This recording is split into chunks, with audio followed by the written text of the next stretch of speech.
In the name of God, the most beneficent, the most merciful, all praise is due to Him. And may the peace and blessings of Allah be upon His final messenger, Muhammad. Today we're going to talk about the great American Muslim, Malcolm X. May Allah have mercy upon his soul.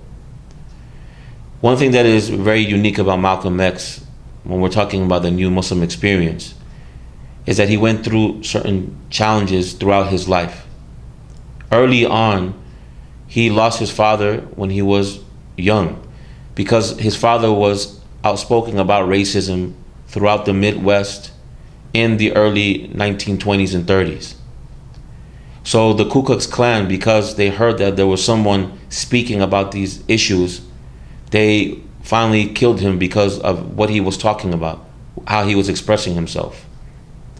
So here you had his mother who was trying to raise over 8 children in the Midwest in the 1930s, in the Great Depression era, where it was very difficult. It played such a toll on her mentally that she went to a mental hospital.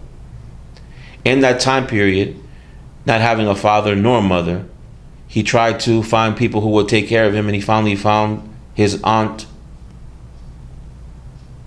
In that time period, he found his sister who was living in Boston to take care of him because he didn't have a father nor a mother at that time. So when he went to Boston, with the environment that he just left, of not having parents, breaking away from his siblings, he was basically living on his own.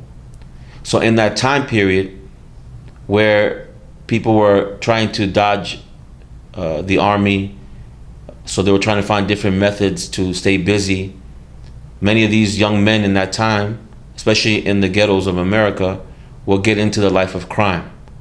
So Malcolm X, in the early 40s, he, being someone who's young in his teenage years, he got around people who were older than him that were living that type of, hustler lifestyle, where it attracted him. And those older men who were around him were like his older brothers or like father figures to him. So for about a 5-year period, he was selling drugs, he was burglarizing people, he was being a menace to society, to the point where finally he was sent to jail. In his time in jail, it gave him an opportunity to reflect upon what he had done to other people, what he had done to himself.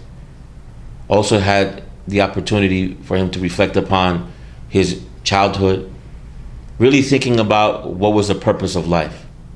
And in that time period, there was a group by the name of the Nation of Islam that was led by Elijah Muhammad. It started to be very attractive. Their message was attractive in the jail systems all around America to African Americans, because it talked about how African Americans could clean themselves up, that they didn't have to be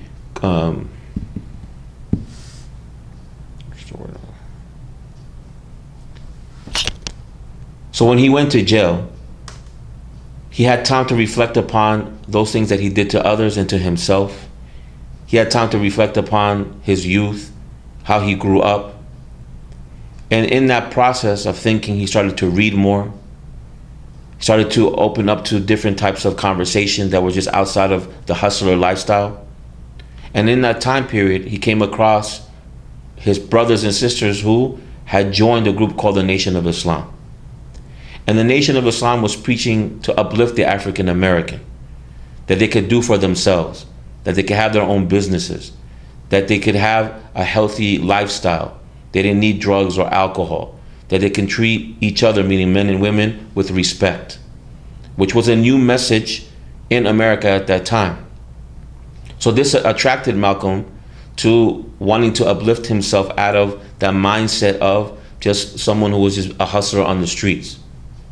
So finally, after hearing that message through his siblings, he joined the Nation of Islam. So when he got out of jail, he was very energetic, wanting to go out and inform the African American about this message, to the point where he went up the ranks, where he became the national minister for the Nation of Islam. And he was the reason why many of the temples that we still see to this day opening up all around America. He either has something to do with it or assisted someone opening up a new temple in America, dealing with the message of the Nation of Islam. But after a while, the message of the black man being God, or like a God, and the white man being the devil, it started to play a certain type of role on Malcolm X, in the sense that he would go and talk to other people that were white. He noticed that they weren't, quote unquote, acting like white devils. They were very intellectual when he would talk to news reporters, teachers, professors, activists. He started to notice that this message wasn't in accordance to what he was taught. And after a while, and seeing that this message wasn't something that was bringing people together, it wasn't a cohesive message of bringing people together, he started to learn more about, quote unquote, the Orthodox Islam, or what we call that today.